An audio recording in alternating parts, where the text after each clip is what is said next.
Kita semua pasti tahu cerita tentang berlian, betapa mahalnya harga sebutir berlian bersertifikat, walaupun hanya seperempat ons. Sementara dalam batuan geologi, berlian itu batuan biasa dan banyak jumlahnya dalam perut bumi ini. Namun, siapa yang tidak tahu bahwa berlian itu ada blood money-nya, ada uang darahnya. Uang yang diciptakan melalui tetesan darah dan kendali ketat atas peredaran jumlahnya. Berlian itu menjadi benda yang sangat-sangat unik. Semua digendalikan agar tetap scarcity, agar tetap terbatas, agar tetap langka. Dibangunlah citra berlian simbol cinta. Siapa yang membangun? Keluarga De Beer di Afrika Selatan menguasai jaringan tersebut sudah hampir 200 tahun. Dia mengendalikan sumbernya, juga mengendalikan pasarnya, juga mengendalikan sertifikasinya. Di awalnya, di tahun 1800, mereka selama puluhan tahun, lebih dari 40 tahun, mengumpulkan sumber batuan tersebut. Sampai mereka menguasai lebih 60% penguasaan wilayah tersebut. Dan di tahun 1860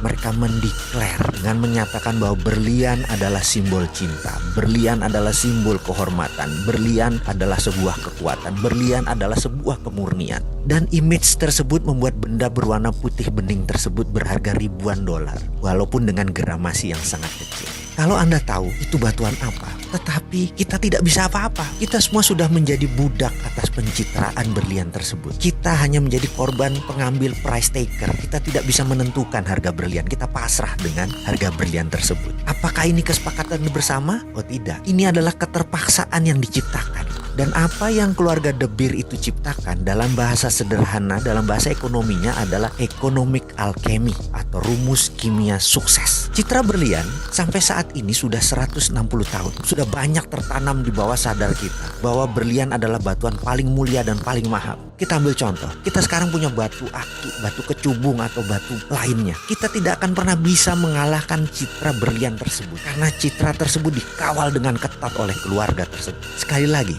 itu adalah yang namanya alkemi. Kita pun selaku pribadi harus menemukan alkemi diri kita. Kita harus menciptakan alkemi kita sendiri. Bahkan negara harus menciptakan alkeminya sendiri. Kalau enggak, kita tidak menjadi negara apapun. Kita menjadi negara victim. Seperti Amerika, mereka menciptakan alkemi. Mereka mengatakan mereka tidak menggunakan jaminan emas lagi pada tanggal 15 Agustus 1971 untuk mencetak dolar. Mulai saat itu mereka suka mereka mencetak dolar. Dan hari itu dinamakan hari alkeminya dolar. Dan itu alkeminya Amerika. Misalnya, strategi menaklukkan wilayah sewaktu Patih Gajah Mada menyatukan Nusantara dengan perjanjian logam, itu pun namanya alkemi. Kita tahu kan semua sejarah tersebut, di mana ketika Patih Gajah Mada menyatakan akan menyatukan Nusantara di bawah Panji Majapahit, ada puluhan kerajaan yang dihendak satukan. Dari selatan Thailand, Champa, dari utara Filipina sampai sisi timur Melanesia, nyaris tanpa tumpah darah. Hanya ada satu perang dengan kerajaan Pasundan. Sisanya hampir tidak pakai perang yang tumpah darah.